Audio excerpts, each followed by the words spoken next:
What would you do if a flight attendant humiliated you in front of an entire cabin, mocked your ticket, accused you of fraud, and even live-streamed your shame?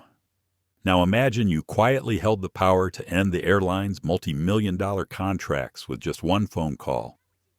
This is the story of Dr. Selina Carter, a brilliant black CEO who boarded a plane simply to travel, but instead walked straight into a storm of prejudice, arrogance, and disbelief. At 30,000 feet, she faced voices that told her she didn't belong, voices that laughed, dismissed, and ordered her to leave, but with calm composure and unwavering dignity. Selina turned the cabin into a courtroom, the crew into witnesses, and the entire industry into an audience. What happens when silence breaks? When power shifts? When the very people who tried to strip someone's worth discover she owns the plane they're flying on? Stay with us, because this is not just a story about one flight. It's a story about justice, courage, and change, written at cruising altitude. If you believe dignity is not negotiable, make sure to like, share, and subscribe to our channel. Now, let's step aboard and relive the moment everything changed. The first-class cabin glowed with a soft golden light, the kind of glow that was meant to whisper luxury and calm. Polished glass tables reflected the overhead lamps. Plush leather seats gleamed like they had never known a wrinkle. Outside the wide oval windows, the runway shimmered under floodlights, waiting for another transcontinental departure. Dr. Selina Carter sat quietly in seat 2A. She wore a charcoal blazer, simple and elegant, paired with a cream silk blouse. Her hair was pulled back in a low bun, neat and practical, the way she always preferred for travel. A tablet rested in her hands, the soft blue light illuminating her face as she reviewed a report. For her, flying was usually a chance to work in silence, away from the constant stream of meetings and negotiations that defined her life as CEO of Carter Aero Leasing. She did not look like a billionaire. That had always been her way. No glittering jewelry, no designer logos shouting from her clothes, just stillness, and a quiet authority that few people noticed until they had to. But peace never lasts long in places where judgment hides just beneath the surface. A sharp voice sliced through the hush like a knife through glass. "Hey, this isn't the welfare line. First class is for people who can actually pay for it." The sound carried across the cabin. Every conversation stopped. A spoon clinked against a glass, and then silence swallowed the air. Passengers turned their heads, curious and cautious, waiting to see who had drawn such disdain. Selina looked up, standing in the aisle, high heels tapping like a metronome of authority, was Melissa Grant, the head flight attendant. She was only 29, but she moved as if every inch of the plane belonged to her. The LED lights highlighted the sharp planes of her face and the gloss of her lipstick. Her eyes locked onto Selina. The words had been directed at her. Selina didn't flinch. She let the tablet dim in her hands, her deep brown eyes reflecting back the cold light above. Slowly, she reached into her blazer and drew out her boarding pass. Her voice was even, quiet, deliberate. "I have a first-class ticket." Melissa didn't take the ticket gently. She snatched it, twisting it between her fingers like a scrap of paper she meant to tear. She tilted it under the light, flipping it back and forth as if hunting for a flaw. Then, with a sharp smack, she slapped it against Selina's chest. The sound echoed, loud enough for the rows behind to hear. "Don't try tricks here, sweetheart," Melissa said. Her lips curved into a smirk. Selina inhaled once, controlled and shallow. She didn't let her hands tremble. Instead, she adjusted the hem of her blazer, fingers brushing against the slim face of her Patek Philippe watch, its subtle glint catching the light, a detail no one seemed to notice. From seat 1C, Anthony Brooks, a businessman with salt and pepper hair, slid his phone out of his jacket. His thumb hovered over the record button. He didn't look like he wanted to help. He looked like he wanted a show. In seat 1D, Eleanor White, silver hair perfectly curled, leaned toward her husband. "Same old story," she whispered. "Always the same." Selina heard the words but didn't respond. She lifted the boarding pass once more and offered it back. Her movements measured, each gesture intentional. "I have a first-class ticket. You can scan the code if you need." Melissa snatched it again, raising it high as though she had confiscated contraband. "Yeah, sure looks real," she muttered with exaggerated sarcasm. Then she turned her head and raised her voice to the entire cabin. Everyone heard that. Right, another one trying to sneak into first class. The sting wasn't just in the words. It was in the way Melissa turned the passengers into an audience, in the way she invited them to judge. Selina kept her gaze level, her breath steady, but inside, a ripple of memory stirred other times, other places, when she had been doubted, questioned, treated as though she didn't belong. A younger version of herself might have snapped back. She might have demanded respect with the same sharpness that had been used against her. But not now. Now she had learned that silence, when chosen carefully, could be louder than shouting. In seat 3B, Clara Johnson, a young Latina professional, shrank into herself.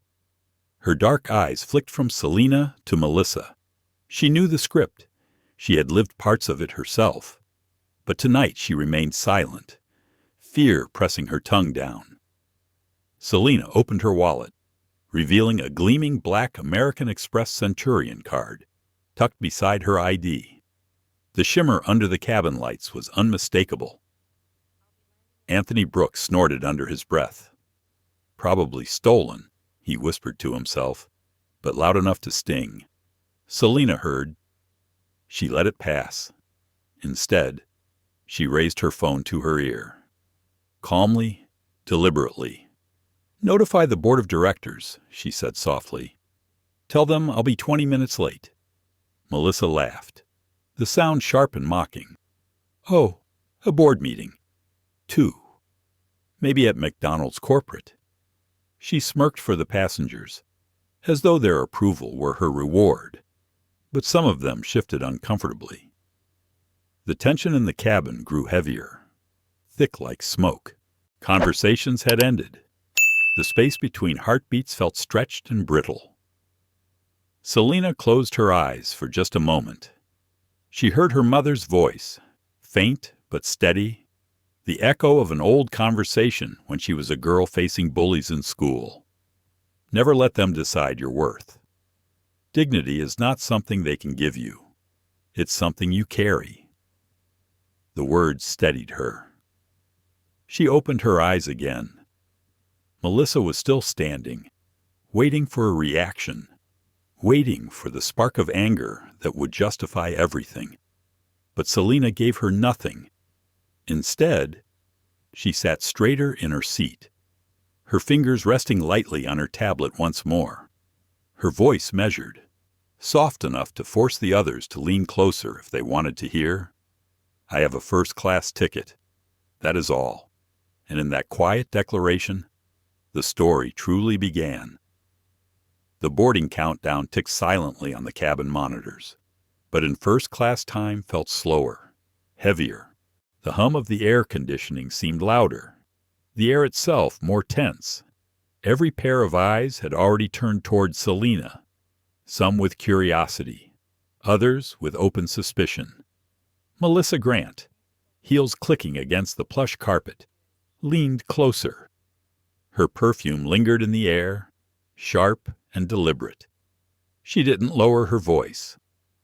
Let's not make a scene. Why don't you gather your things and move to economy before I have to call security?" Selina placed her tablet neatly into the seat pocket in front of her. She met Melissa's eyes, calm as still water. "I will not move. This is my seat." Her voice was even, but the weight of it pressed against the quiet like a stone dropped in a pond. From the front row, Anthony Brooks tilted his phone. The red circle of a live recording blinked faintly. He was streaming. His lips curled slightly as if the drama had been staged just for him. Behind him, Eleanor White shook her head. "Honestly, the nerve of some people," she muttered, too loudly to be private. Selina heard. She let her gaze drop to her lap, where her hands rested, steady but taut. Inside, her chest ached with the familiar heaviness of being judged before she could even speak. A silent question lingered in her mind. Should I explain who I am? Should I end this before it spirals? But another voice inside, stronger, calmer, reminded her, "Power revealed too early is wasted. Let them show themselves first." Melissa snapped her fingers toward a junior attendant hovering nervously by the galley. "Get the scanner." The young woman, cheeks flushed, hurried off and returned with a handheld device. Melissa grabbed Selina's boarding pass and scanned it with a flourish, as though expecting the machine to blare an alarm. A soft chime rang. Confirmed. Seat 2A. First class. Paid in full. The junior attendant glanced nervously at the screen, then at Melissa. "It says she's clear." Melissa's smirk didn't falter. Machines can be fooled. Anyone can print a fake barcode these days. She tossed the scanner back, careless, as though the confirmation meant nothing at all. A murmur rippled through the cabin. Some passengers looked uneasy now. Others leaned into their seats as if enjoying a show. Selina folded her boarding pass back into her jacket. She looked down at the smooth black leather of her bag resting on her lap. It was worth more than the car Melissa probably drove. But to Melissa it was just a prop in a performance. In seat 3B, Clara Johnson's stomach knotted. She had wanted to speak, to say she had seen Selina's ticket when boarding, but her throat tightened. The memory of her own humiliation in another airport, another city, sat like a stone in her chest. She told herself, "Stay quiet. You cannot afford trouble." Selina's phone buzzed once in her pocket, a reminder for her evening call with her assistant. She silenced it with a touch. Her eyes remained fixed forward. Melissa straightened. "Last chance. Move, or I'll have to involve the captain." "Do that," Selina said quietly. Melissa blinked, surprised by the firmness of the reply. Passengers exchanged glances, sensing that the air had shifted slightly. Anthony Brooks zoomed in on Selina's face, whispering into his phone microphone, "Here it is, folks." Another scammer caught trying to sneak into first class. "Watch this blow up." His live stream comments scrolled fast. "Kick her off. She looks guilty. People like that always try to cheat." Selina glanced sideways, catching the glow of his screen. The words flickered before her eyes like embers. She drew a slow breath. Let them write what they want, she thought. The truth has its own patience. Melissa tapped her earpiece, murmured something into her mic, and within minutes the sound of heavier footsteps came from the jet bridge. Two figures appeared at the cabin door, their presence filling the narrow space with authority. Officer James Ortiz led the way. Broad-shouldered, square-jawed. His dark uniform seemed to absorb the light. Behind him, another officer flanked the entry. "What's the issue?" Ortiz asked, his tone clipped. Professional, but cool. Melissa wasted no time. Passenger in the wrong seat, refusing to move to economy. Ortiz turned his eyes on Selena.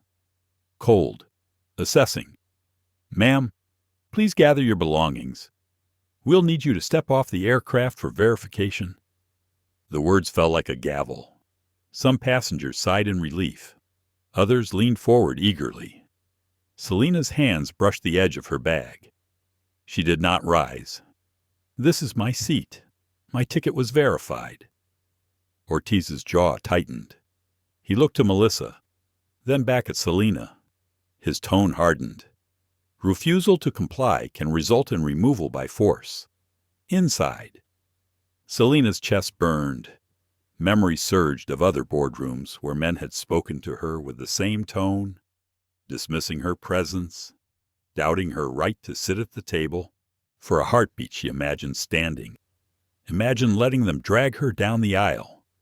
Imagined the humiliation captured on every phone in the cabin. The thought twisted in her gut. Was that the story she wanted the world to see? Her fingers brushed against the thin leather case inside her blazer. Not yet, she told herself. Not until they've shown the full extent of their arrogance.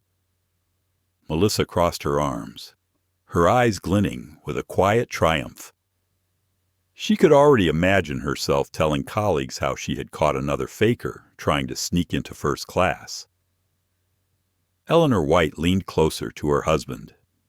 Honestly, the captain should have her removed before we're delayed, but not everyone agreed. From row 4, a deep voice broke the silence. Excuse me.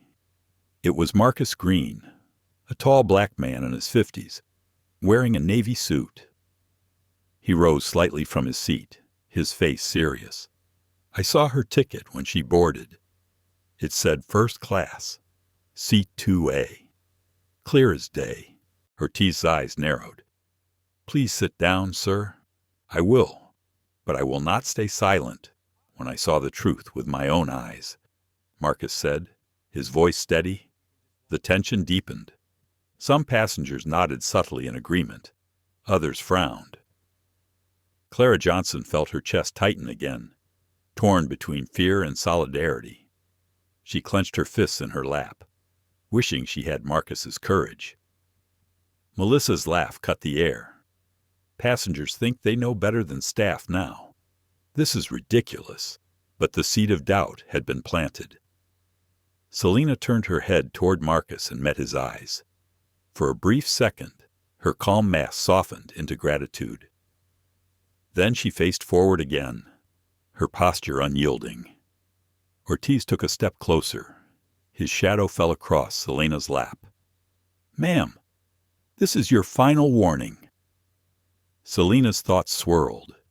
She remembered her mother's voice, the lessons about dignity, the countless times she had let things pass in silence. But this time, silence would not be surrender. This time, silence was strategy. She looked up at Ortiz, her voice low but clear. I will wait for the captain's review. A ripple of murmurs passed through the cabin. Anthony Brooks tilted his phone, whispering gleefully.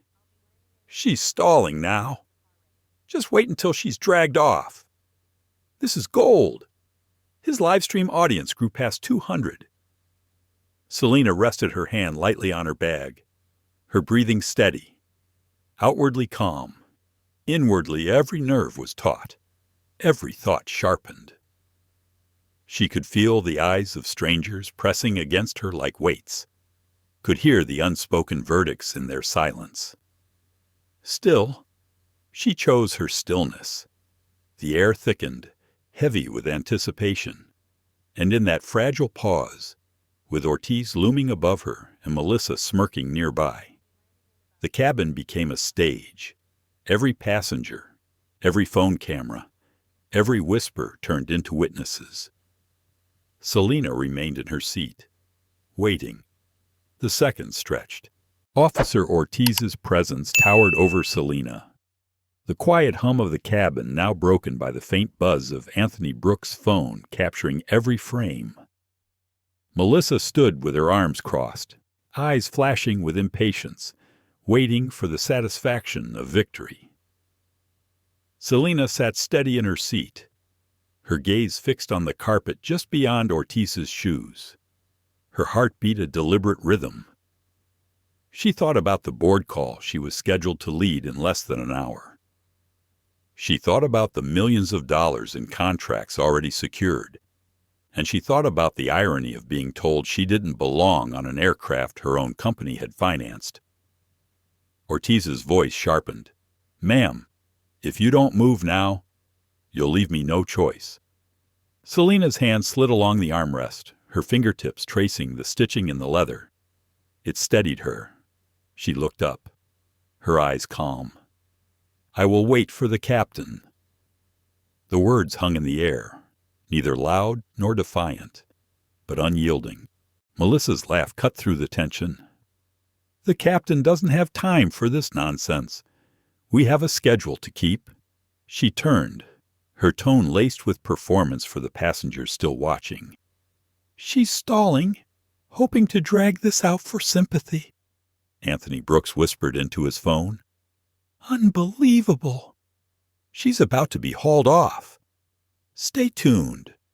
Folks." His viewer count spiked past 300. Selena felt the heat of humiliation rising in her chest, but she kept her breathing slow. She remembered an old boardroom where a competitor had tried to belittle her credentials. She had said nothing then until the numbers spoke for her. Numbers had power. Facts had patience. She chose patience now. Marcus Green, still leaning forward in his seat, spoke again. "You can't just throw her off without the captain. That's not procedure." Ortiz snapped. "Sir, sit down before I remove you as well." The threat hung heavy, but Marcus did not waver. He looked at Selena, his expression firm, as if passing her a silent message. "Oh, you are not alone." From row 3. Clara Johnson felt her throat tighten. She wanted to speak, to confirm what Marcus said, to admit she had seen Selena's boarding pass earlier. But the memory of her own humiliation in another airport chained her tongue. She lowered her eyes, guilt pressing like a stone in her stomach. Eleanor White, meanwhile, leaned back in her seat, lips pursed. She whispered to her husband, "If the captain doesn't come soon, we'll all be delayed. Honestly, it's selfish." Selena caught the whisper. She didn't respond. She had heard that word too many times, selfish, for daring to demand equal respect. Ortiz shifted, clearly impatient. He tapped his radio. "Control, we have a non-compliant passenger in 2A, requesting further instruction." A crackle answered back. "Stand by. Captain on his way." Melissa's eyes narrowed. "Captain, you're wasting his time." But the words had already been spoken. The captain was coming. The cabin air felt charged, thick with suspense. Some passengers checked their watches. Others leaned toward the aisle, eager for the next act in this theater of humiliation. Selena sat still, her hands folded in her lap. Inside, her mind wrestled. She could end this now. She could reveal the truth, flash her credentials, silence them all with a single gesture. But if she did, would they learn, or would they simply excuse it as a misunderstanding? Her mother's voice whispered again in memory. "Sometimes you must let them walk into their own mistakes. Only then do they see what they've done." She chose to wait. The steady rhythm of footsteps came from the jet bridge. Firm, commanding, the kind of sound that carried authority without words. The first-class cabin door opened and Captain Daniel Whitaker stepped in. He was tall, his shoulders broad beneath a Navy uniform, his silvered hair cropped short. His eyes, steel gray, swept the room with the practiced calm of someone who had faced storms both in the air and on the ground. What's the problem here?" His voice was low, but carried. Melissa straightened, her smirk shifting into a polished mask. "Captain, passenger in 2A is in the wrong seat, refusing to move to economy despite multiple warnings." Whitaker turned his gaze to Selina. She met his eyes without flinching. Her posture was straight, her chin level, her eyes steady. She neither pleaded nor explained. "Ma'am, may I see your ticket and identification?" the captain asked. Selina pulled both from her jacket with calm precision, offering them with a steady hand. Whitaker examined them carefully. Ticket seat 2A, first class. Purchased directly through the airline system. ID Dr. Selina Carter. Buckhead address. Perfectly in order. Melissa stepped closer. "Captain, there have been a lot of sophisticated fakes lately. I recommend removal until verification can be done outside." Selina's fingers brushed against the edge of the leather card case in her pocket. She thought of pulling it out now, ending this charade, but she waited, studying Whitaker's face. The captain frowned, his eyes narrowing as he looked from the documents to Selina. Everything checked out, and yet he felt something more in her presence, something unspoken but powerful. She wasn't defensive. She wasn't afraid. She was waiting, as though the real test hadn't even begun. Behind him, Ortiz crossed his arms, impatient. "Captain, with respect, we're wasting time. Let's move her off now and deal with this later." Whitaker raised a hand, silencing him. "Not yet." Selina exhaled quietly, a small release of the breath she had been holding. She lifted her eyes, steady as ever. "Captain, I am in the correct seat. My ticket is valid. All I ask is fair verification." Melissa scoffed. "Fair verification? We've already scanned it. These people always know how to make a fuss." The words cut deeper than she intended. A few passengers stiffened at the remark. Marcus Green's fists clenched. Clara Johnson's stomach twisted. Anthony Brooks's live-stream comments exploded with divided reactions. Some cheered Melissa, others condemned her. Whitaker's eyes hardened. "Enough," he said, his tone carrying the authority of the cockpit. He looked directly at Selina. "Dr. Carter, would you allow me to review this further before making a final call?" Selina nodded once. "Of course. But before you decide, may I offer one suggestion?" Whitaker tilted his head. "Go on." Her hand rested on the leather case still in her pocket. She felt the weight of the card inside, embossed letters waiting to speak for her. Not yet, she thought. Not until the stage is set. "Some decisions," she said softly, "are bigger than paperwork. Some require higher authority." Her words drew a ripple of whispers across the cabin. Melissa rolled her eyes. "Captain, this is a waste. She's just stalling." But Whitaker studied Selina's face a moment longer. Something in her calm refusal to break unsettled him. Something told him this was no ordinary passenger. He reached for his radio. "Control. Prepare for potential gate return if this is not resolved." The murmur in the cabin grew louder. Anthony Brooks whispered into his phone. "You hear that possible gate return? This is insane. She's costing us all time." His viewer count climbed again, numbers flashing upward. Selina leaned back in her seat, her eyes calm but unyielding. She let her fingers trace the edge of the leather case, knowing that soon, very soon, she would flip it open and show them all who she truly was. But not yet. Let them reveal themselves first. The cabin felt suspended in a strange stillness, as if even the recycled air dared not move too quickly. Captain Whitaker still held Selina's documents in his hands. his eyes scanning the details for the third time. His instincts caught between trust and procedure. Melissa stood nearby, her arms crossed tightly, her lips pressed into a thin line of victory not yet declared. Officer Ortiz shifted, the weight of his authority pressing forward, impatient to enforce order. Selena's gaze rested calmly on the seat back in front of her, but inside, her mind wandered into memory. Tension had a way of opening old doors. She remembered the first time she had ever flown.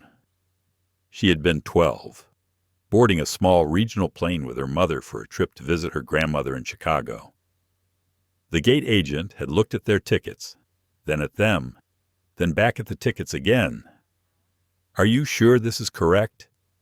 This is business class." The implication had been clear, even to a child. Her mother had smiled politely, repeating the confirmation number with quiet patience until the agent finally waved them through. Later, as the engines roared and the plane lifted into the clouds, Selena had asked her mother why the woman at the counter had doubted them. "Because sometimes people only see what they expect," her mother had said softly, holding her hand. "And sometimes they don't expect us to be here." That moment never left her. Now, decades later, seated in 2A of an aircraft her own company leased to this very airline, Selena felt the echo of that lesson pressing against her chest. The faces had changed, but the expectation had not. Her heart whispered questions she didn't voice. Should I stop this now? Should I reveal who I am and watch the apologies tumble out? Would that satisfy me, or would it only excuse them? Her fingers tapped softly against her lap. She imagined the board meeting waiting on the other side of this flight, the contracts lined up for review, the lives and livelihoods depending on her company's decisions. Yet here she was, reduced again to proving her right to sit in a seat she had already paid for. Her thoughts shifted to her father, a man of few words but unshakable dignity.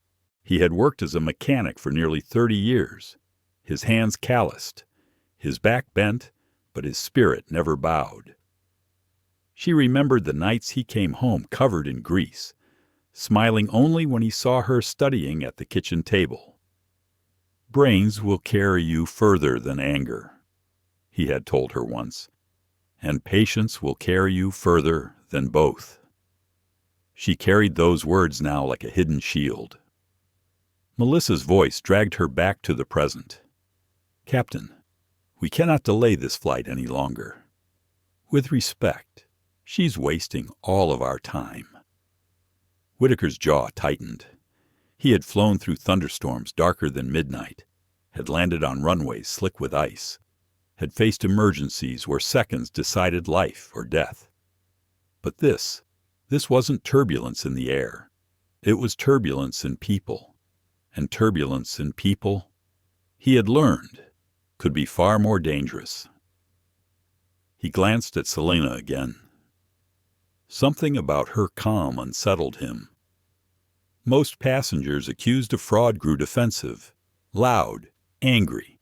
This woman sat as though every accusation washed over her without leaving a mark, as though she knew something the rest of them did not. Selena closed her eyes briefly. In the darkness behind her lids, she saw another memory, her first major deal as CEO. She had been the only woman, the only black executive, in a boardroom of 12 men. They had smiled politely, but beneath their smiles lingered doubt. One had even leaned back in his chair, smirking as he said, "We're surprised you've made it this far." She had said nothing in that moment. She had let the silence stretch until uncomfortable. Then she had presented the figures, each one undeniable, each one a stone in the wall she built around herself. By the end of the meeting, they had been the ones leaning forward, eager to sign. She had learned then what she reminded herself of now. Silence was not weakness. It was strategy. Officer Ortiz stepped closer. His shadow stretched across her lap. "Captain, with respect, procedure demands removal. We can't risk counterfeiters, especially not now. It sets a precedent." Melissa nodded vigorously. "Exactly. If we let her sit here without thorough verification, what's to stop the next fraud, or the one after that?" Eleanor White folded her hands primly on her lap. "I agree. We've all paid to be here. It's not fair if she hasn't." Marcus Green's voice broke through. "You keep talking about fairness, but fairness starts with listening. I saw her ticket. I know what it said." Ortiz turned sharply. "Sir, this is not your concern." Marcus's eyes narrowed. "It is my concern when someone is being humiliated for no reason." Clara Johnson flinched at the word humiliated. Her pulse raced. She could feel her own silence choking her. Her palms were damp. She wanted to stand, to confirm Marcus's words, to say out loud what she had seen. But fear held her in place. Fear of being targeted. Fear of being next. Selina opened her eyes again. She looked at Marcus, then at Clara, then at Eleanor. Each face told a different story. Support, fear, judgment, all woven together into the tapestry of this moment.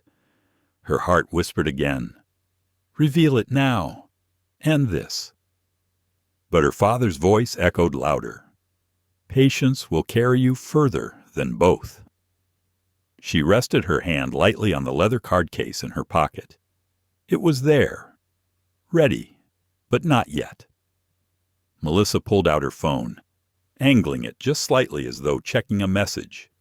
In reality, the screen glowed with a live stream. The red circle blinked. Comments scrolled rapidly. Some mocked Selina. Others defended her. But all watched.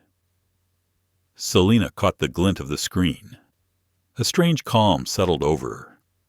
Let them watch. Let them see everything. Captain Whitaker drew a long breath.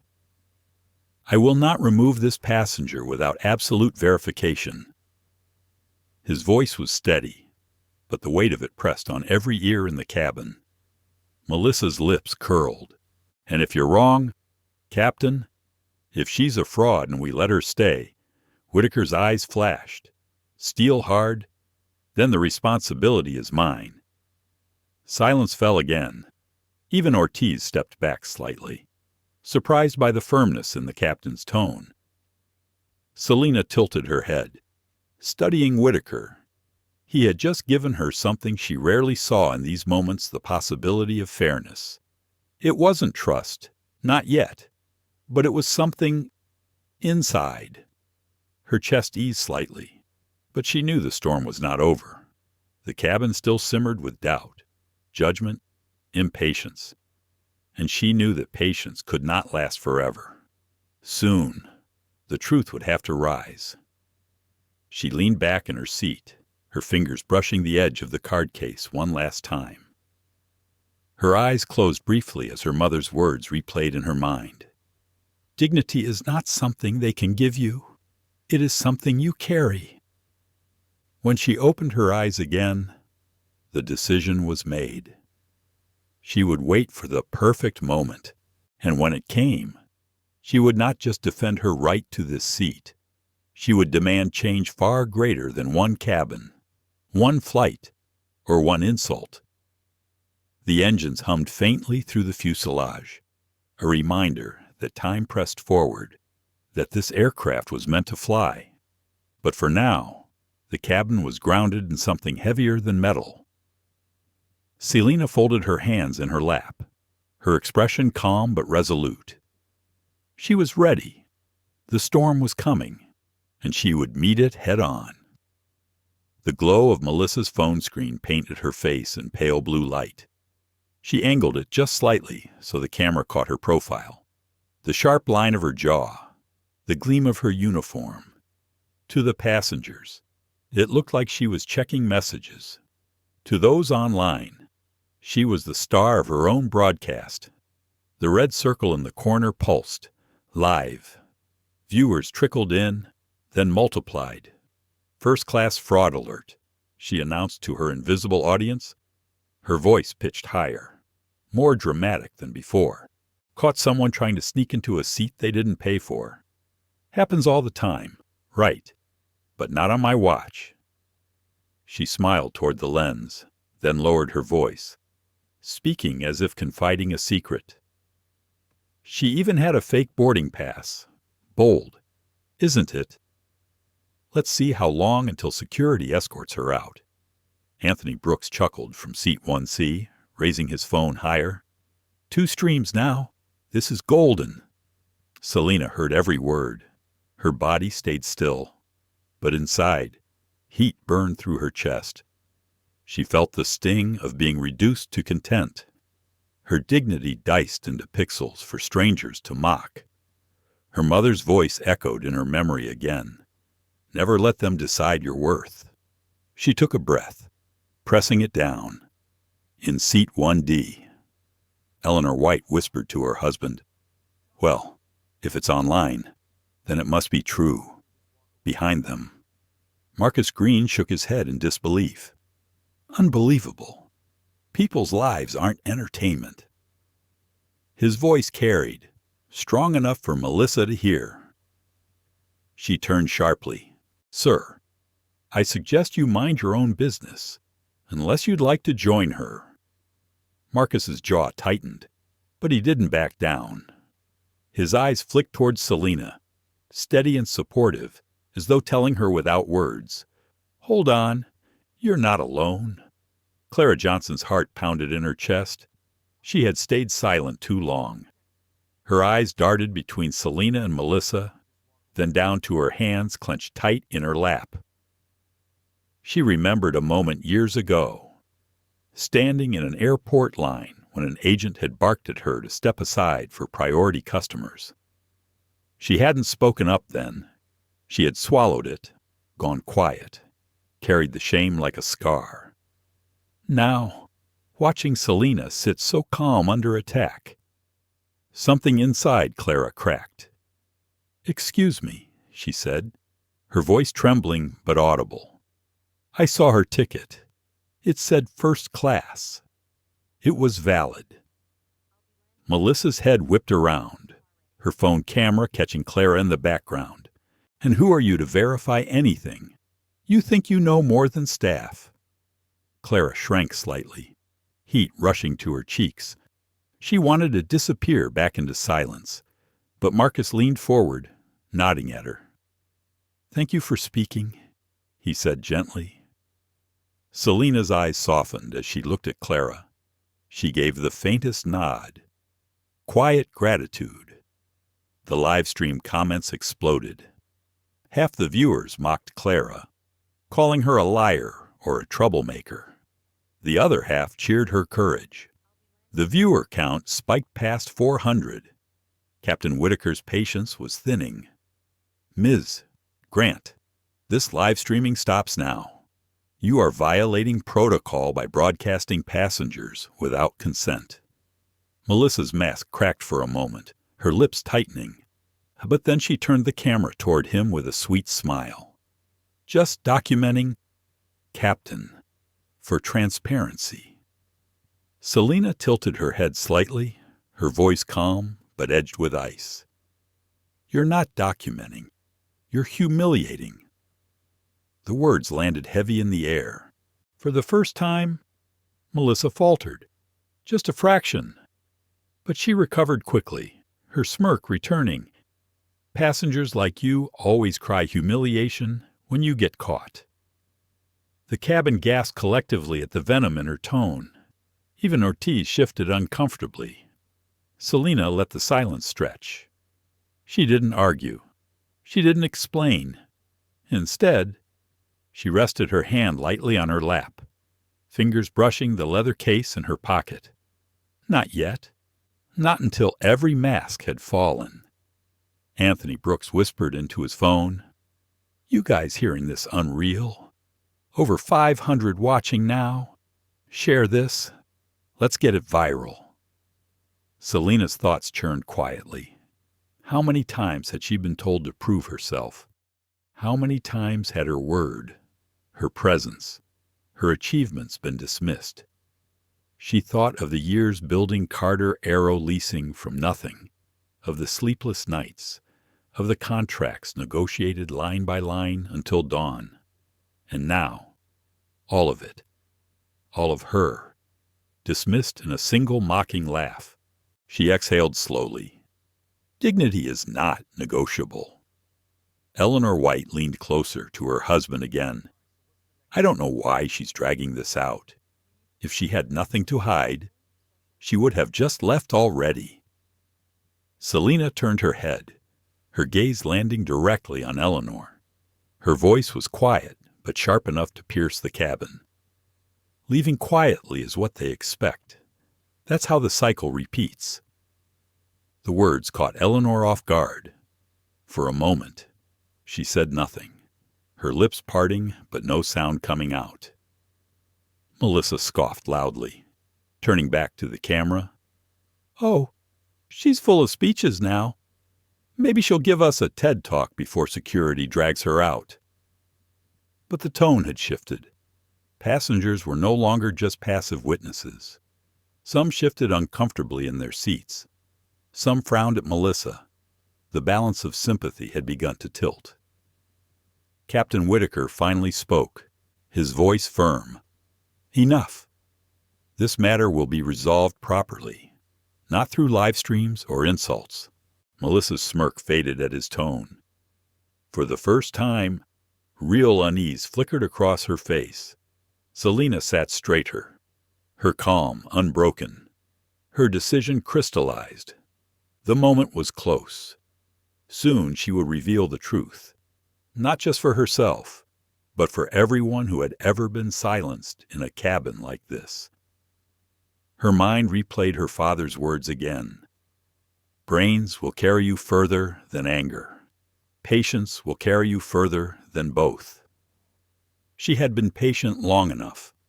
The storm of whispers, the mockery of strangers online, the smirks of authority she let them pile higher and higher, waiting for the moment they collapsed under their own weight.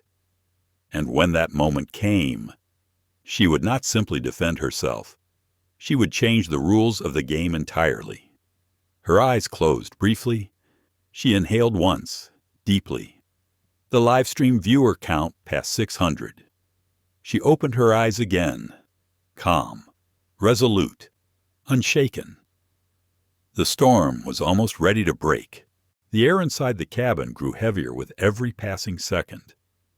The quiet hum of the air vents seemed almost deafening now, mixing with the muffled vibrations of phones recording, streaming, and buzzing with incoming notifications.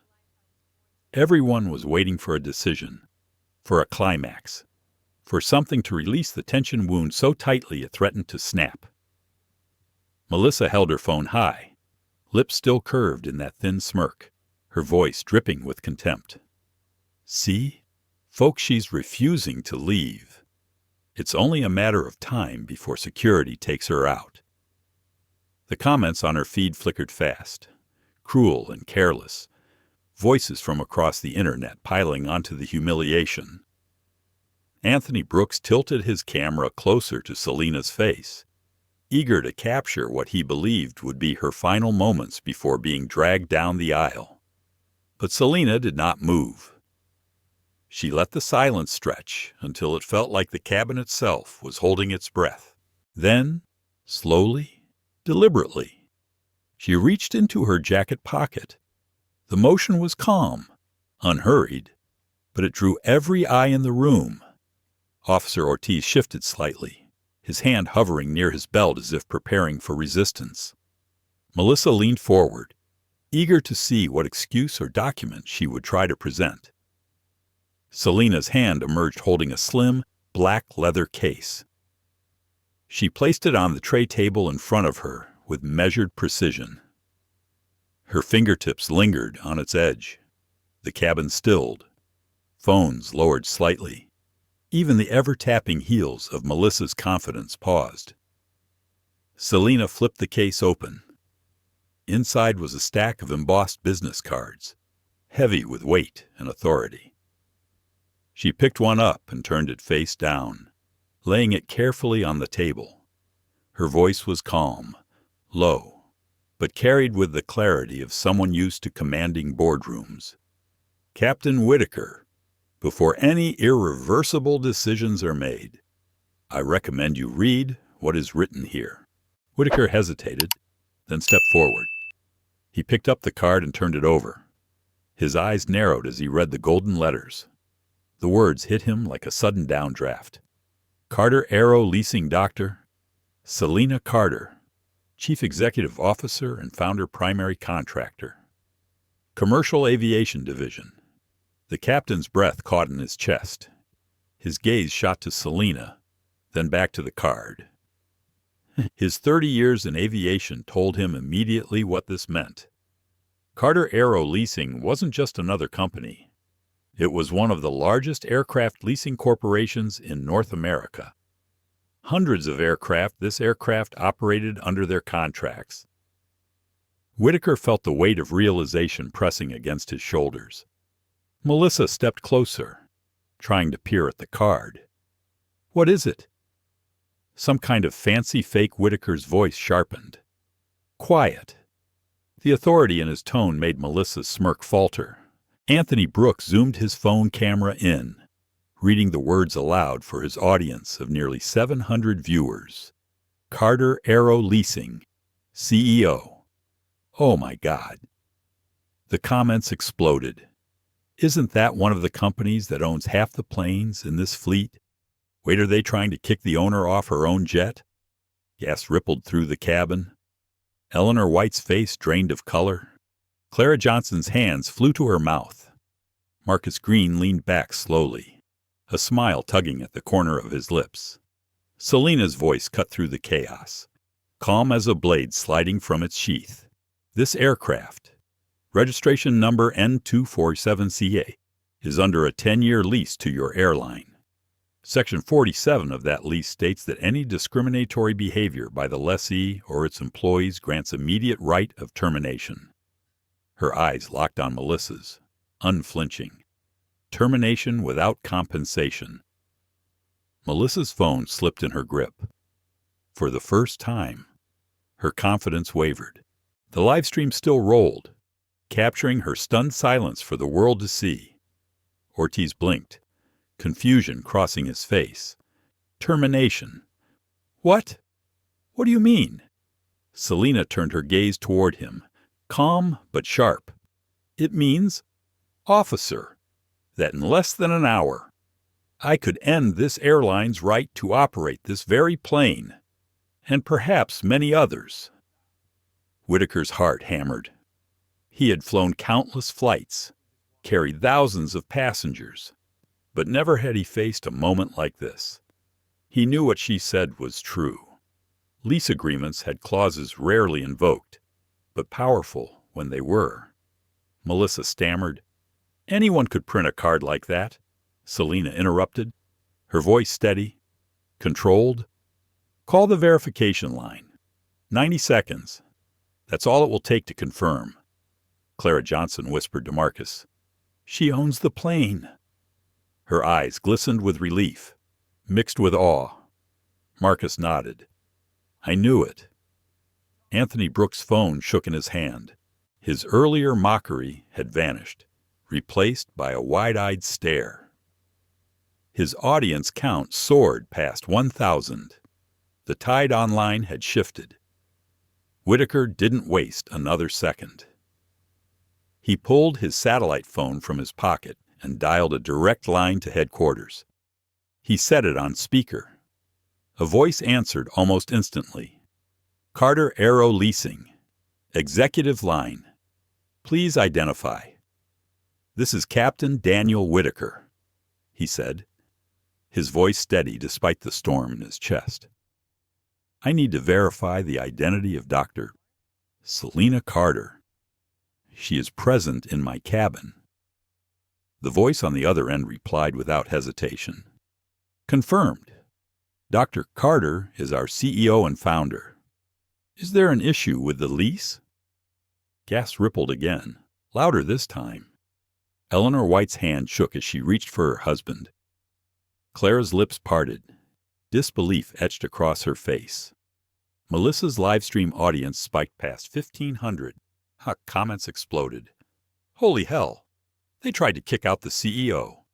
Fire them all. Whitaker straightened, his voice carrying the weight of a man who knew the balance of power had just shifted completely. Dr. Carter, on behalf of this crew and this airline, I offer my apology. Selina inclined her head slightly. Her expression did not soften. An apology is a start, Captain, but apologies without action are meaningless.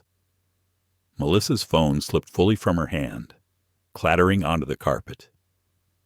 The livestream feed continued from the floor, capturing only the shuffle of shoes and the sound of heavy breathing. Selina looked directly at Melissa, her voice cut with icy precision.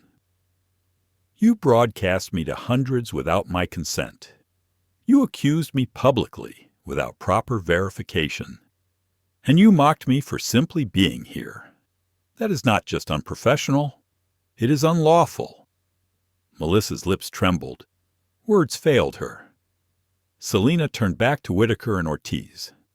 So tell me, Captain, Officer, what will you do now to make this right? The cabin was silent. Every passenger held their breath. Even the faint hum of the engine seemed muted under the weight of the moment. Selina leaned back in her seat, her fingers brushing once more against the edge of the leather case. Her eyes were steady, unblinking. She had revealed her hand, and now the game had changed. The power no longer sat with Melissa, or Ortiz, or even Whitaker. It sat with her, and everyone in the cabin knew it. The silence after Selina's reveal felt almost unbearable. Every person in the first-class cabin sat frozen, their eyes darting between her calm figure and the stunned faces of the crew. The truth had landed like a thunderclap. The woman they tried to humiliate wasn't just a passenger. She was the power behind the very plane they were standing in. Captain Whitaker held her business card in his hand, as though it weighed 100 pounds. His throat felt dry, his mind racing through the implications. Lease termination, millions of dollars, headlines that could bury careers. Melissa bent down quickly, snatching her fallen phone off the carpet.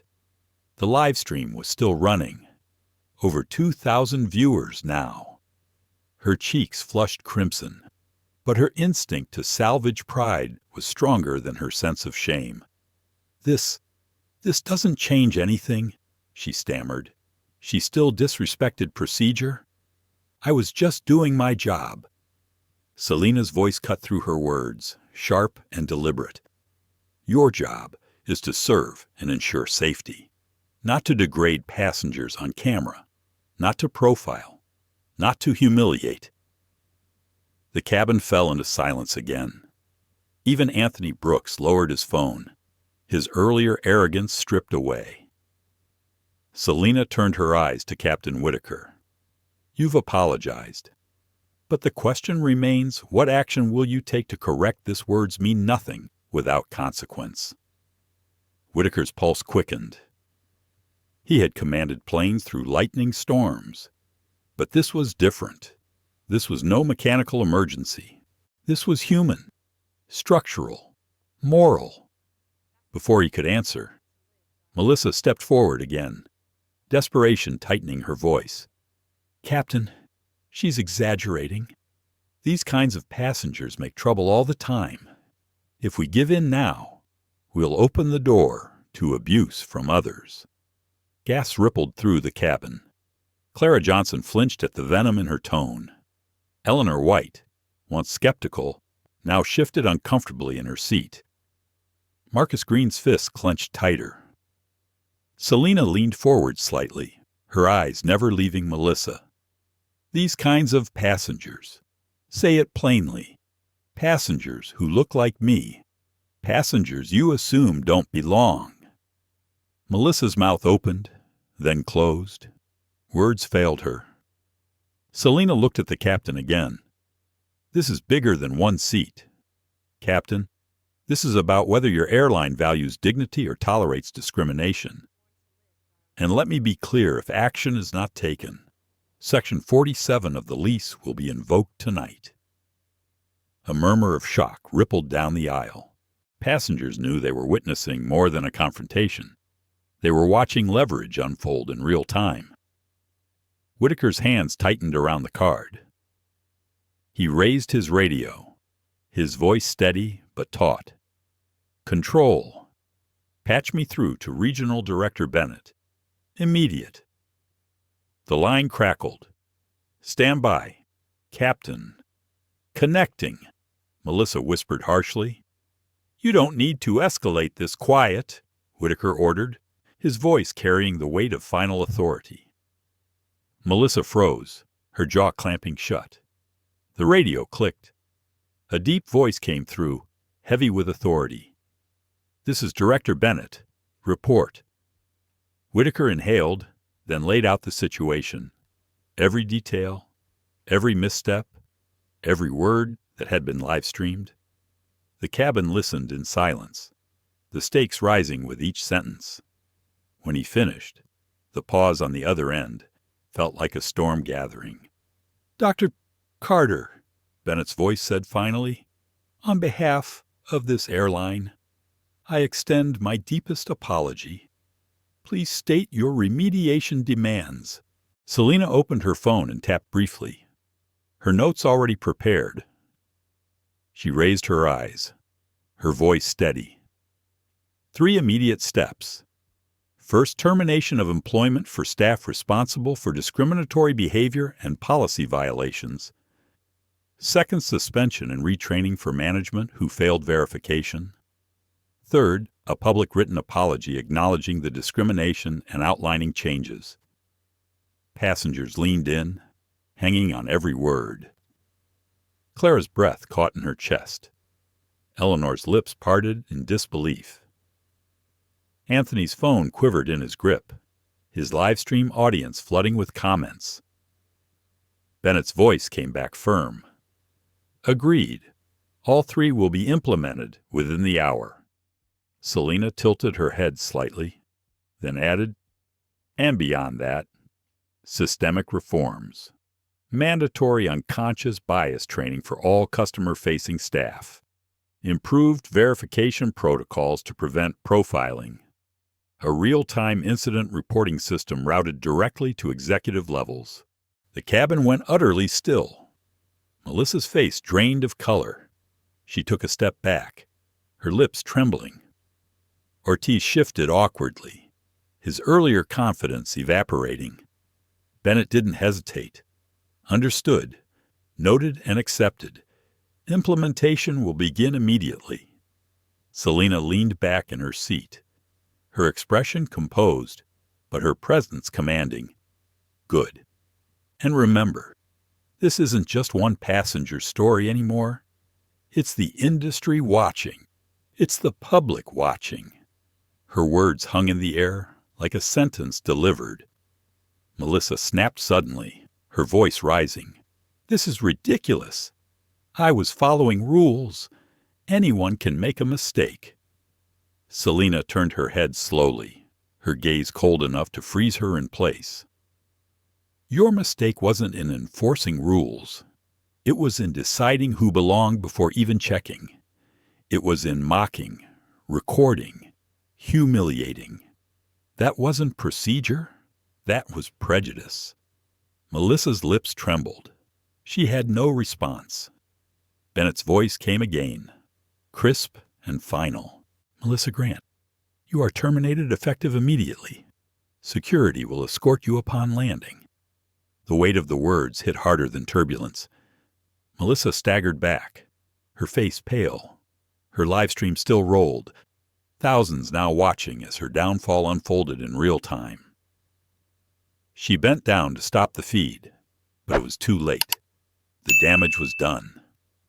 Applause broke out softly, then grew louder. Marcus Green clapped first, his palms striking firm. Clara Johnson joined, her face lit with relief. Even Eleanor White, once doubting, brought her hands together slowly. The sound filled the cabin, a wave of approval, of recognition, of vindication. Selina sat quietly, letting the applause wash over her. She wasn't smiling. Her eyes were steady, her presence still. She knew this was just the beginning. Whitaker turned toward her, his voice low but respectful. Dr. Carter, thank you for your composure. May I address the passengers before we depart? Selina nodded once. They deserved to hear it. Whitaker walked to the intercom, his voice calm but weighted with conviction. Ladies and gentlemen, Skylink Airlines apologizes for the incident you have witnessed. Because of Dr. Selina Carter's determination, new measures will be implemented to ensure every passenger is treated with respect. No exceptions. Applause rose again, stronger this time, rippling through the cabin like a tide. Clara whispered to Marcus, "She did what I never could. She didn't stay silent." Marcus nodded. "And because of her, maybe none of us will have to again." Selina exhaled softly, her hand resting on the edge of the leather case. She thought of her mother's words, her father's lessons, the years of being underestimated. This moment wasn't just hers. It belonged to everyone who had ever been told they didn't belong. Oh, she leaned back against her seat, the applause still echoing. Outside the window, the horizon glowed with the first hints of sunrise. A new day was breaking, one not just for her, but for the industry itself. The storm had broken, and from its wreckage, change was taking flight. The applause faded slowly, leaving behind a fragile quiet that seemed to breathe through the cabin. The jet doors were finally closed. A subtle lurch signaled pushback, and the plane began to taxi. For the first time since the confrontation began, the aircraft felt like it might actually leave the ground. Selina rested back against the leather seat, her hand still resting lightly on the black card case. Her heart beat steady, though the adrenaline had not fully left her veins.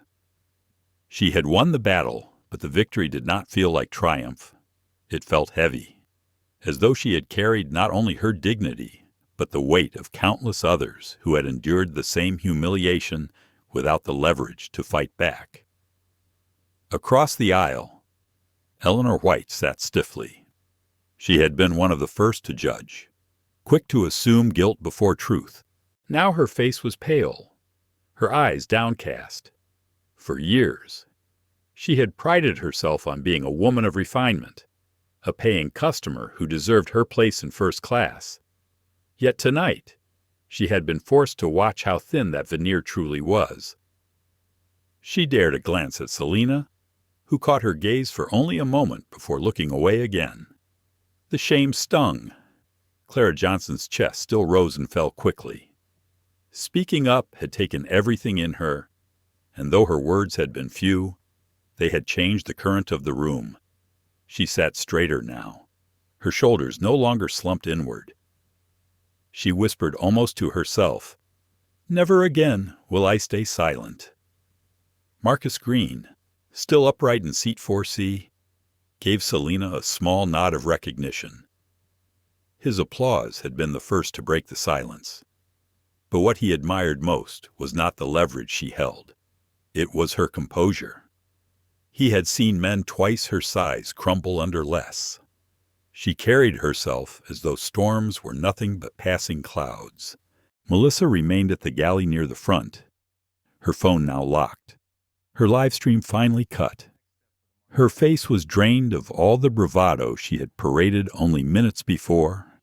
The knowledge of termination hung over her like a leaden curtain. She thought of her rent due, of the years she had worked flights without complaint, of how a single night had collapsed her career. She whispered under her breath, "I was only doing my job." But the words sounded hollow now, like excuses too thin to cover the truth. Officer Ortiz avoided everyone's eyes. For the first time, his certainty about procedure faltered. He had been ready to enforce removal without pause, convinced he was defending the rules. But rules without context, he realized, could become weapons. He glanced at Selena, the woman he had nearly escorted off, and felt a prick of guilt. Captain Whitaker stood at the intercom again as the plane turned onto the runway. His voice was calmer now, though weighted with meaning. "Cabin crew, prepare for takeoff. Then, after a beat," he added, "and thank you to our passengers for your patience tonight. We promise you change is already underway." The engines roared. The fuselage trembled as the aircraft gathered speed, the ground lights flashing past faster and faster. For a moment, all eyes turned outward, the shared wonder of flight reclaiming the cabin. Selena closed her eyes briefly as the wheels lifted. The ascent felt like a release. The storm was behind them, at least for now. At cruising altitude, drinks were served quietly by a substitute attendant, her hands trembling slightly as she avoided looking at Selena. The atmosphere was fragile, like glass barely mended after a shatter. Every passenger seemed to carry a private thought, something unspoken pressed against their lips. Eleanor White finally leaned forward, her voice soft but audible. "Dr. Carter, I owe you an apology. I judged you without reason. I thought you didn't belong here. And I was wrong." Her husband shifted uncomfortably beside her, but Eleanor pressed on. "You taught me something tonight. That silence makes me complicit. I won't forget that." Selena studied her for a long moment. Her gaze was steady, not cruel, not forgiving, just honest. "What matters isn't the apology," she said softly. "It's what you do the next time you see it happen. Will you speak then?" Eleanor's eyes brimmed with tears she didn't expect. She nodded slowly. "Yes, I will." The words felt like a vow. Clara turned in her seat, her voice barely above a whisper. "Thank you for not giving in. You showed me it's possible to stand your ground." Selena offered her a faint smile, her calm voice flowing like water. "Everyone can. Clara. Sometimes it takes one voice to remind the rest." Clara blinked in surprise. Selena knew her name. How? But then she realized her name had been spoken during the confrontation. Still, it felt like acknowledgement, like validation. She sat taller, breathing easier. Anthony Brooks, once eager to stream every second, now scrolled silently through his phone. The video he had posted mocking, dismissive, was being shared rapidly, but the comments had turned against him. Shameful. Mocking a woman for being black and successful. You're part of the problem. His stomach twisted. He turned toward Selena, hesitant. "Dr. Carter, I shouldn't have filmed you that way." "I didn't realize," Selena interrupted softly, but firmly. "You didn't need to realize who I was to treat me with respect. That's the point." Anthony's mouth closed. His shame was complete. For the first time in years, he had no comeback. Melissa reappeared from the galley, escorted by Ortiz toward the back. Passengers turned to watch as she passed, her eyes fixed downward. The confidence, the authority, the smirk all gone. Selena watched her, not with triumph, but with something else, a quiet recognition. This wasn't just about Melissa. It was about the system that had shaped her, the unchecked power she thought she carried. Selena almost pitied her. Almost. Whitaker walked down the aisle, stopping by Selina's seat. His posture was straight, but his eyes were softer now. "Dr. Carter, I can't undo what happened, but I want you to know I will make sure what you asked for isn't just words. I've been in this industry too long to pretend tonight was an isolated mistake. We need change." Selina's voice lowered, carrying weight even in its softness. "Then start with yourself. Captain, the system changes when leaders do." He nodded, the words striking deep. The cabin settled into a fragile peace. Passengers sipped their drinks. Phones buzzed with updates, but the air still carried the residue of tension. Selina leaned her head back, staring at the overhead lights. Her mind wasn't celebrating victory. It was already calculating. How would she formalize these demands? How would she leverage tonight into systemic reform? She thought of the people watching the live stream, the millions who would soon hear the story. She thought of the ones who had no business card, no contract clause, no leverage to shield them. Her heart whispered again, the same thought that had followed her since childhood. This isn't about one seat. It's about all the seats. The hum of the engines filled the silence. Outside, stars glittered against the darkness, distant and unmoving. Selina let her eyes rest on them, a reminder that the fight for dignity stretched far beyond one cabin at 30,000 feet. The night was not over. This was only the beginning. The seatbelt sign dimmed overhead, but no one moved. The usual shuffle of passengers rising for the restroom or stretching their legs never came. Instead, the cabin held a strange, reverent stillness, as though everyone sensed that they were suspended in something bigger than a flight from point A to point B. Selina sat upright, hands resting lightly on her lap. The leather case was tucked away again, but its presence lingered like an unsheathed blade just beneath the surface. She had wielded it, when necessary, calmly, surgically, and now the silence that followed seemed almost louder than the confrontation itself. Her phone buzzed softly on the armrest. She glanced down. Notifications poured across the screen. Mentions, news pings, social media alerts, even though the plane was thousands of feet above ground. The story was already moving faster than the engines themselves. Someone had clipped Anthony's stream. Another had reposted Melissa's.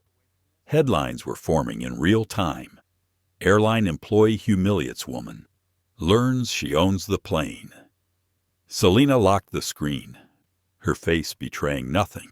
Inside, though, the conflict raged.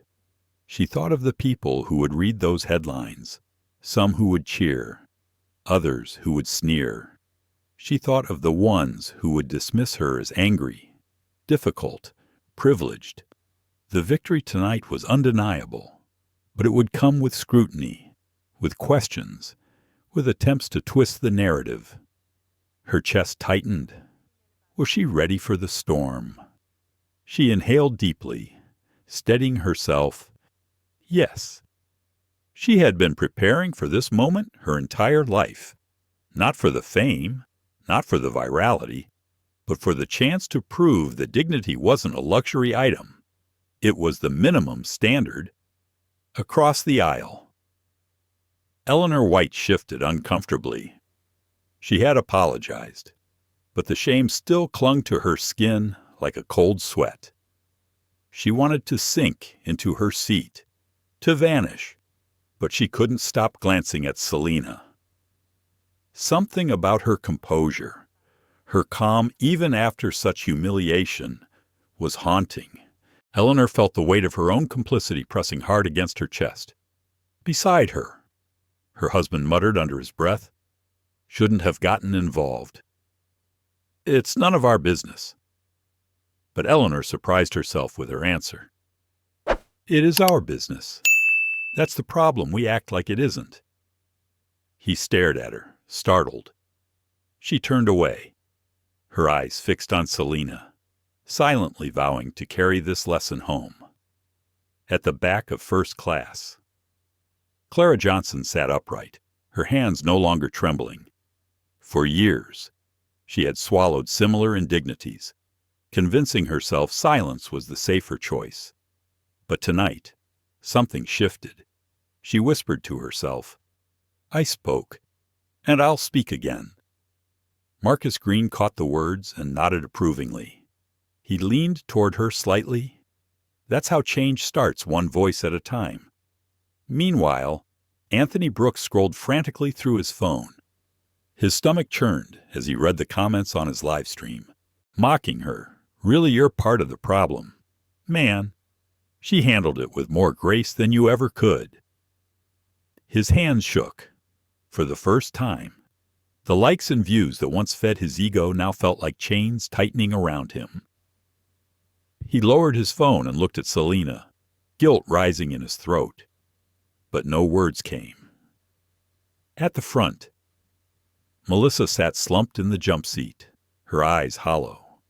Ortiz stood nearby, keeping his distance, as though the shame might spread if he got too close. She thought of her career, her uniform, her identity all unraveling in a single flight. She whispered again, almost like a prayer, "I was just doing my job." But deep down, she knew that wasn't true. She hadn't just followed rules. She had enjoyed the power, enjoyed the humiliation, and now it had destroyed her. Selina closed her eyes for a moment. The voices around her, the whispers, the shame, the silent vows swirled together like threads of a tapestry. She could feel the shift, subtle but real. Tonight wasn't just a personal defense. It was a mirror held up to everyone on board. Her phone buzzed again. This time, she let it light up. A message from her assistant's story is trending. Already 1.2 million views across platforms. Call when you land. She exhaled, her heartbeat steady. This was no longer confined to a cabin at 30,000 feet. The world was already watching. But with the realization came another weight responsibility. She had demanded accountability, and she would get it. But what came after? Would the reforms be real? Or just another press release? Would the system actually change? Or would it simply replace one Melissa with another? Her mind flashed to a memory. She was 12 years old, standing in a grocery store line with her mother. The cashier had skipped over them to serve a white couple behind. Selina had tugged on her mother's sleeve. Outraged. "Say something," she had whispered. Her mother's lips had tightened. "Not now." Baby. Selina had carried that silence for years. And tonight, she had broken it not just for herself, but for every silence that had come before. The engines hummed steadily, carrying them forward through the dark sky. Outside the window, the world below was a patchwork of city lights and black ocean. Selina stared at it, thinking of all the passengers on all the flights across the world. How many were sitting quietly, enduring, telling themselves to not make trouble? Her jaw tightened. "Not anymore," she whispered under her breath. Captain Whitaker appeared again, his face more open now. The stiffness of authority softened into something closer to humility. "Dr. Carter," he said quietly, leaning toward her seat, "I want you to know I'll back these reforms personally. Tonight opened my eyes. I've been in this business too long to pretend otherwise." Selina studied him, searching his face for sincerity. She found it there, lined into his features like age itself. She nodded once, then remembered this moment. "Captain, remember how it felt when the silence broke, and don't let it happen again under your command." His throat bobbed as he swallowed. "I won't." He returned to the cockpit, his steps heavier, as though carrying not shame, but a new kind of responsibility. Back in her seat, Selina finally let her shoulders relax. The cabin was calm now, but her mind wasn't. She thought of the contract clause she had invoked, the leverage she had wielded. Power. Yes, but power carried expectation. Tomorrow, reporters would call, executives would scramble, advocates would reach out. She would need to be ready. The seatbelt sign chimed again. Passengers settled into the rhythm of flight, some sipping drinks, others dozing lightly. The storm had passed, but the air still held the charge of electricity, like the sky after lightning. Selina leaned her head back, eyes drifting shut for the first time that night. In the darkness behind her eyelids, she heard her father's voice again. Brains will carry you further than anger, patience further than both. But courage will carry everyone else with you. A faint smile touched her lips. Yes, courage was the true currency tonight, and she intended to spend it wisely. The engines roared steady, slicing through the night. The plane carried them forward, not just to their destination, but into a future reshaped by what had happened in this cabin. And Selina knew this was only the beginning. The soft chime of the intercom woke passengers from their uneasy half-sleep. Captain Whitaker's voice carried through the cabin, steady but heavier than routine. Ladies and gentlemen, we've begun our descent. Please fasten your seatbelts and prepare for landing. The engines shifted pitch as the plane angled downward. Lights from the city below glittered through the windows like scattered embers, growing sharper with every passing minute. For most flights, this moment meant relief soon. The ordeal of travel would be over. But tonight, the descent felt like the beginning of something larger, as if the entire cabin knew the landing would bring no closure, only escalation. Selina opened her eyes. Her body was calm, her breathing measured, but her mind spun like the turbines outside. She had won the battle in the sky. Now came the war on the ground. Her phone buzzed again. This time she allowed herself to glance. Dozens of unread messages lit up the screen. Her assistant, her lawyer, journalists she hadn't spoken to in years. The subject lines were variations of the same theme: viral, breaking, CEO humiliated, industry scandal. She locked the phone again, sliding it back onto the tray. She would answer when she was ready, not before. Across the aisle, Eleanor White fidgeted with her necklace, her earlier apology still echoing in her chest. She turned towards Selina, her voice barely above a whisper. When you step off this plane, they'll be waiting. Press, executives, maybe even politicians. Are you ready for that? Selina met her eyes, her expression calm. I've been ready my whole life. Not for the cameras, but for the change. The words sent a shiver through Eleanor. She looked down, embarrassed by the truth in them. Anthony Brooks hunched forward in his seat, his phone buzzing endlessly with notifications. His earlier live stream had been mirrored, reposted, dissected. Strangers cursed his name, calling him an enabler, a mocker, a man who laughed while another was humiliated. He thought of deleting his account, but he knew it was useless. His face was already burned into the story. He leaned back, covering his eyes with one hand. At the front, Melissa Grant sat stiffly, her uniform suddenly feeling like a costume she no longer deserved to wear. Ortiz stood nearby, avoiding eye contact with everyone. The shame in the cabin was thick enough to taste. The landing gear thumped down. The cabin jolted slightly as the tires met the runway. A collective exhale rippled through the passengers, but relief did not follow. Instead, tension rose higher. Everyone knew what waited beyond the jet bridge. The plane taxied to the gate. Through the window, Selina saw them, uniformed supervisors, airline representatives in tailored suits, and cameras flashing from behind the glass. News had traveled faster than the aircraft itself. By the time the wheels touched ground, the world already knew. The seatbelt sign went dark. Passengers hesitated, then slowly rose, pulling down bags with shaking hands. The usual scramble was absent. Tonight, people moved like witnesses, leaving a courtroom quiet, subdued, aware that history had just unfolded before them. Melissa tried to rise, but Ortiz gestured firmly for her to stay seated. "You'll be escorted." His voice was low, almost apologetic. She sank back, her eyes glistening. Whitaker appeared in the aisle, his posture stiff but resolute. He approached Selina. "Dr. Carter, the regional director is here in person. He requests to speak with you before anyone disembarks."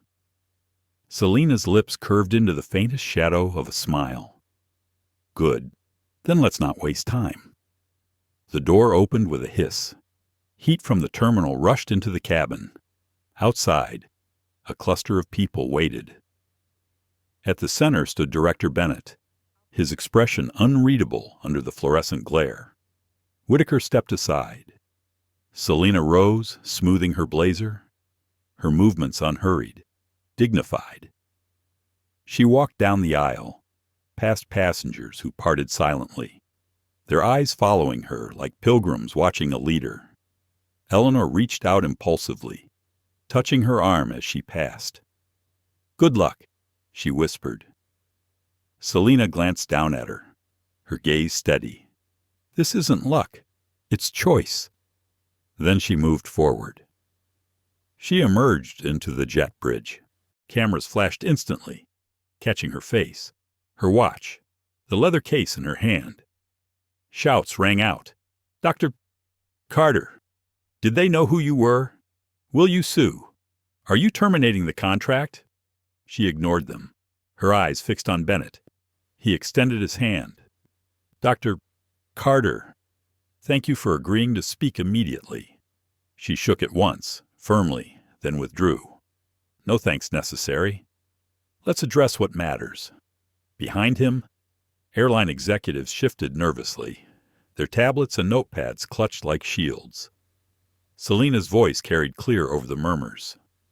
"I have already stated my immediate demands in the cabin termination for discriminatory staff, suspension and retraining for failed management, and a public written apology. You agreed. Now I want it in writing before I leave this terminal." Bennett nodded briskly. "It's being drafted as we speak." Selina tilted her head, her eyes sharp. "Drafts don't impress me. Results do." She tapped the leather case against her palm lightly, a subtle reminder of the contract she carried like a sword.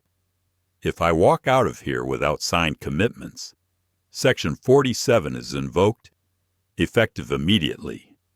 Gasps spread among the executives. One whispered, "That's millions lost overnight." Another muttered, "Headlines would kill us." Bennett raised a hand to silence them. "Understood. We will have signatures within the hour." Selina's gaze didn't soften. "Good. But don't mistake compliance for resolution. Tonight wasn't an isolated incident. It was the symptom of a disease. If you treat only the wound, the infection spreads." The reporter scribbled furiously. Cameras zoomed closer. Passengers stepping into the jet bridge slowed to listen, their bags hanging forgotten at their sides. Selina continued, her voice gaining quiet intensity. "You will implement systemic reforms, real ones, annual bias training, transparent incident reporting, passenger protections enforced by your own contracts. And you will publish your compliance quarterly, not buried in fine print, but visible to the public." Bennett's jaw tightened, but he nodded. "Consider it done." Melissa appeared at the doorway then, escorted by Ortiz. Her face was pale, her eyes wide. For a moment, Silence swallowed the jet bridge. She looked at Selena, lips parting as if to beg, but no words came. Ortiz guided her forward. Cameras flashed wildly. Selena didn't flinch. Her gaze remained on Bennett. This is the cost of arrogance unchecked. Learn from it, or repeat it at your peril. Melissa passed by, her head bowed. The woman who had smirked into a live stream hours earlier now looked small, broken. Yet Selena felt no triumph in her fall, only inevitability. Passengers trickled past, whispering to one another. Some offered Selena nods, others murmured thanks. Eleanor squeezed her arm once more as she left. Clara gave her a quiet smile, her eyes full of unspoken gratitude. Anthony Brooks avoided her gaze entirely, shame pressing him into silence. Selena remained where she stood, unwavering, until Bennett returned with a folder. He opened it, displaying signed documents, commitments sealed in ink. He handed them to her. She scanned the pages quickly, then closed the folder. This is a beginning, not an end. Bennett inclined his head. You have my word. We will follow through. Selena's lips curved faintly. Your word means nothing, but your actions might. With that, she stepped into the terminal lights. Cameras following, questions shouted, passengers watching as though they had witnessed something historic. For them, it was a flight. For her, it was a battlefield, and the war for dignity had only just begun. The terminal was ablaze with light. Reporters crowded the arrival gate as though a celebrity had just stepped off the plane. Microphones extended like spears. Cameras clicked in rapid bursts, and voices rose in a chaotic storm. Dr. Carter, were you targeted because of your race? Are you terminating the contract with Skylink tonight? Did the airline know who you were before the incident? What reforms are you demanding? Selena Carter walked forward calmly, her steps measured, her face unreadable. The folder containing signed commitments rested firmly under her arm. She didn't glance at the cameras. She didn't answer the questions. To the crowd, her silence was more powerful than any sound bite. Behind her, Melissa Grant was led away by security, her bowed head caught in the flashes. Ortiz trailed beside her, stiff and uncomfortable. Passengers streamed out next, some shielding their faces, others speaking to reporters in hushed tones.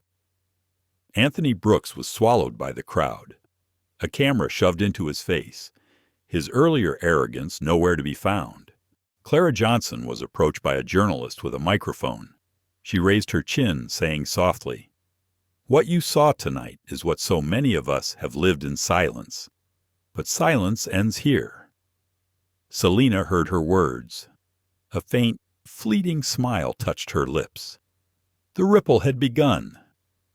At the far end of the terminal, glass-walled offices glowed brightly. Airline executives were already convened, their silhouettes visible behind closed doors. Bennett gestured urgently, pulling Selena toward a quieter corridor away from the press. Inside a conference room, the atmosphere was tense. Suits lined the table, papers scattered, half-empty coffee cups trembling in nervous hands. The CEO of Skylink's regional division, a sharp-eyed woman named Patricia Lang, stood at the head. "Dr. Carter," Patricia began. Her voice clipped. "We regret the incident that occurred. It does not reflect the values of Skylink Airlines." Selena lowered herself into a chair opposite her, setting the folder on the table deliberately. Her calm presence filled the room more than any shouting ever could. Regret is a sentiment. Reform is an action. Tonight, you agreed to both. I'm here to ensure you understand the scale. Patricia shifted uncomfortably. You have our commitments in writing termination, suspension, retraining, public apology. What more do you require?" Selina leaned forward, her eyes like dark steel. "More than paperwork. Transparency, implementation, accountability. You will publish quarterly reports detailing complaints, resolutions, and outcomes. You will make those reports accessible to the public, and if you fail, Skylink risks losing not just this contract, but credibility across the industry." The room was silent. One executive scribbled notes furiously. Another coughed into his hand. Patricia exhaled slowly. "We'll comply, but understand, Dr. Carter, systemic reform takes time." Selina's lips curved faintly, but her voice remained even. "Then you'd better start now, because the public storm is already here." As if to punctuate her words, a young aide rushed into the room, tablet in hand. "Madam CEO, trending topics. Skylink is #1 across platforms. Seat 2A is everywhere. We're being called discriminatory, hostile, unsafe. Share price already down 3% in after-hours trading." Gas broke out among the executives. Patricia closed her eyes for a moment, her fingers pressing against her temples. Selina watched quietly, her thoughts turning inward. She hadn't planned for virality, but she wasn't surprised either. The world was hungry for stories like this, hungry to see truth exposed, hungry for proof that power could be checked. But with virality came distortion. Would people understand her intent, or reduce her to a headline, a caricature of strength? She thought of her parents again. Her mother's silence at the grocery store, her father's quiet insistence on dignity. Both voices echoed in her chest. She felt the burdens of carrying not just her own name, but theirs. Patricia finally opened her eyes. "Dr. Carter, may I ask you something?" Selina tilted her head. "You may. Why push this so far? You had leverage. You could have simply punished those involved. Instead, you're reshaping our entire system." Why Selina's eyes held hers steadily? Because punishing individuals without fixing the system is cosmetic. You don't treat cancer with a bandage. You cut it out at the root. Tonight wasn't about me. It was about everyone who doesn't have a card to flip on a tray table. Everyone who's been told they don't belong, who's been humiliated without witness. I carry them with me. That's why. The room went silent again. Some executives looked away, ashamed. Others nodded faintly, almost involuntarily. Bennett cleared his throat. "She's right. If we don't lead reform, we'll be forced into it by regulation. Better to act now, before the FAA steps in." Selina's gaze didn't soften. "The FAA will step in. I'll make sure of it. But whether Skylink leads or lags that choice is yours." The executives shifted uneasily, realizing the scale of what they faced. Outside the conference room, the terminal remained a frenzy. Reporters clustered around passengers, piecing together accounts. Marcus Green spoke firmly into a microphone. "I've flown for years. I've seen incidents like this too many times. Tonight, someone finally had the power to stop it. But we shouldn't need power to be treated like humans." Eleanor White gave a trembling statement, her eyes moist. "I judged too quickly. I was complicit in silence.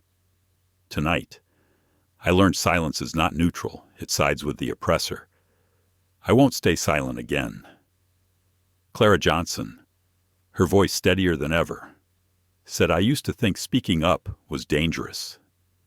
Tonight showed me silence is worse."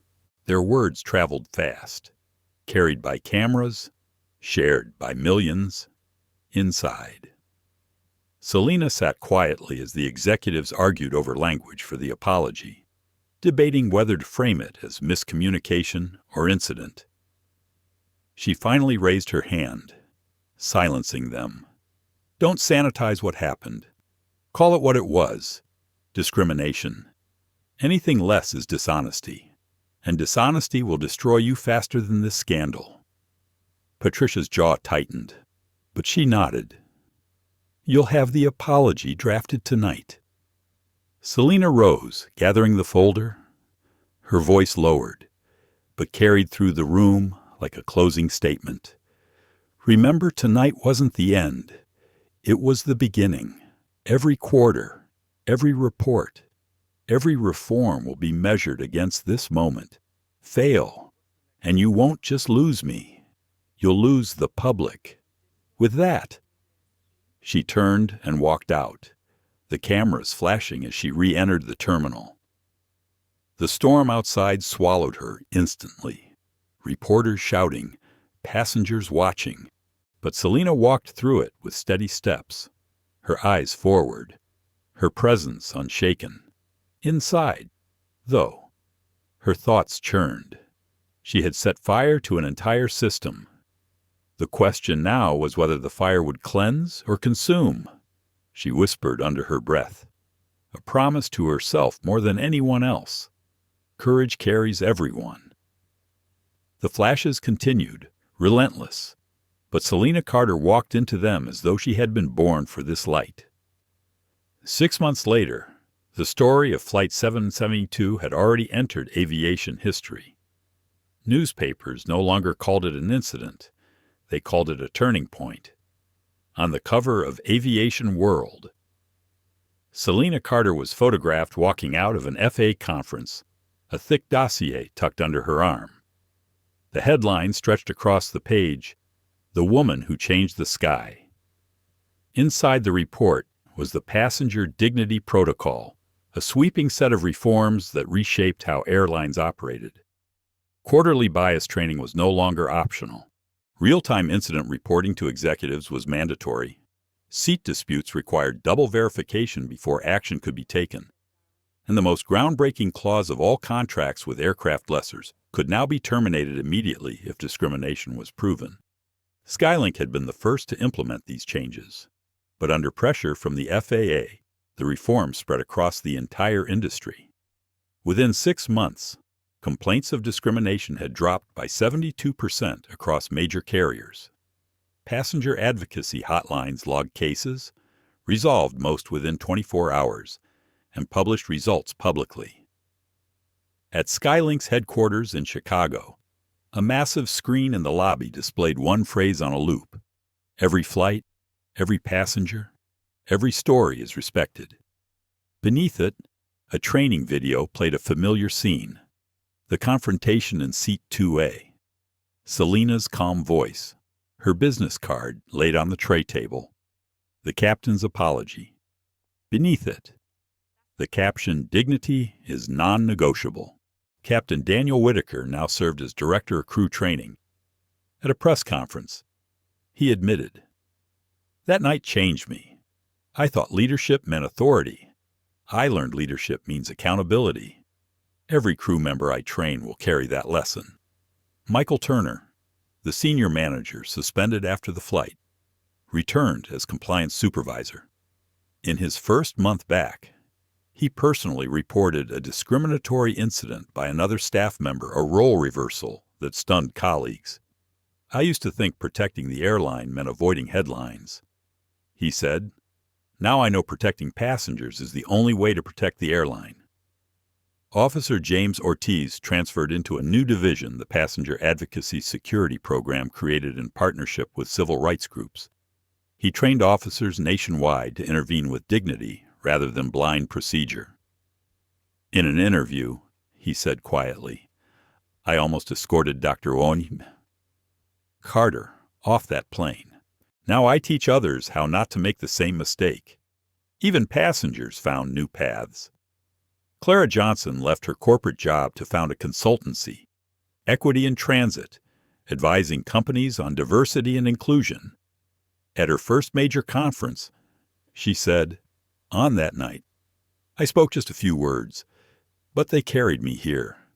Silence breaks when someone shows you it can be done." Eleanor White began volunteering with advocacy groups. She spoke publicly about complicity. Her testimony candid. I was silent, and silence is never neutral. I will carry that lesson until the end of my days. And then there was Anthony Brooks. His mocking livestream had been seen by millions. At first, the backlash nearly destroyed him. But in a surprising turn, he donated ad revenue from the viral video to the Passenger Dignity Fund. Months later, he released a video titled From Shame to Responsibility, where he admitted I laughed at her humiliation. But the real joke was on me. I learned more from her silence than from my own noise. Melissa Grant's story was perhaps the most complex. Fired publicly, humiliated on camera, she disappeared from the headlines for months. But then, quietly, she resurfaced, enrolled in a diversity and inclusion program, working at a nonprofit focused on retraining service employees. In a rare interview, she admitted, Dr. Carter could have destroyed me completely. Instead, she destroyed the system that made me think I was right. For that, I'm oddly grateful. And what of Selena herself? At Brooks Aviation Group's Atlanta headquarters, she worked late nights, often alone in her office with city lights glowing through the glass. On her desk sat a model of aircraft N772BG, the plane, where it had all begun. Beside it lay a small handwritten card she had received in the mail, unsigned except for 2 words. Thank you. Despite the accolades, Selena never let herself grow complacent. At the Global Aviation Forum in Geneva, she stepped onto a stage filled with delegates, her heels clicking against the polished floor. Behind her, a massive screen displayed an image seat 2A, the very moment she had flipped her card. Her speech was simple but unforgettable. The right to respect, she said, her voice resonant and calm, is not a privilege for the wealthy or powerful. It is the minimum standard. Tonight, some of you will go home and call this a policy. Don't. Call it what it is, a promise. A promise that every passenger, whether in seat 2A or 20A, deserves dignity. The hall erupted in applause that lasted nearly 2 minutes. Delegates rose to their feet, some with tears in their eyes. Back in Atlanta, Selena sat at home on a quiet evening, sipping tea. Her phone buzzed constantly, but she ignored it. Instead, she opened an old photo album, her parents smiling, her mother in a grocery store, her father at a workbench. She whispered softly, I did it. Mama. I broke the silence. Outside her window, planes cut across the night sky, their blinking lights a reminder of the millions of journeys still unfolding. She thought of the passengers aboard strangers, with their own stories, their own silent burdens. Tonight, they might sit a little straighter, feel a little safer, believe a little more in their own worth. And that, Selena thought, was the true victory. Not the headlines, not the contracts, not even the reforms, but the ripple effect, ordinary people remembering that dignity is non-negotiable. As the clock ticked past midnight, she placed the handwritten card back beside the model plane. She whispered one last thought to the quiet room. This is only the beginning. As the plane touched down and the headlines exploded, one truth echoed louder than any jet engine respect is the minimum standard. Dr. Selena Carter didn't just fight for herself. She fought for every silent passenger who had ever been told they didn't belong. What began as a humiliating confrontation in seat 2A became a catalyst that redefined an entire industry. Flight attendants were retrained, managers held accountable, contracts rewritten, and passengers empowered. But beyond policies and protocols, what mattered most was the ripple effect, ordinary voices finding the courage to speak, to demand fairness, to refuse silence. Selena reminded us that true power is not in shouting the loudest, but in standing firm when the world expects you to bow. Her calm became her weapon, her dignity the spark that lit a movement. And now the question is no longer what happened on Flight 772. It's what happens next. How will we treat one another? How will we ensure dignity travels with every ticket sold, every boarding pass scanned, every passenger seated? If this story moved you, if you believe every person deserves respect in the sky and on the ground, please like, share, and subscribe. Your support helps us keep telling stories that challenge, inspire, and demand change. And remember, dignity is not a privilege, it is a promise.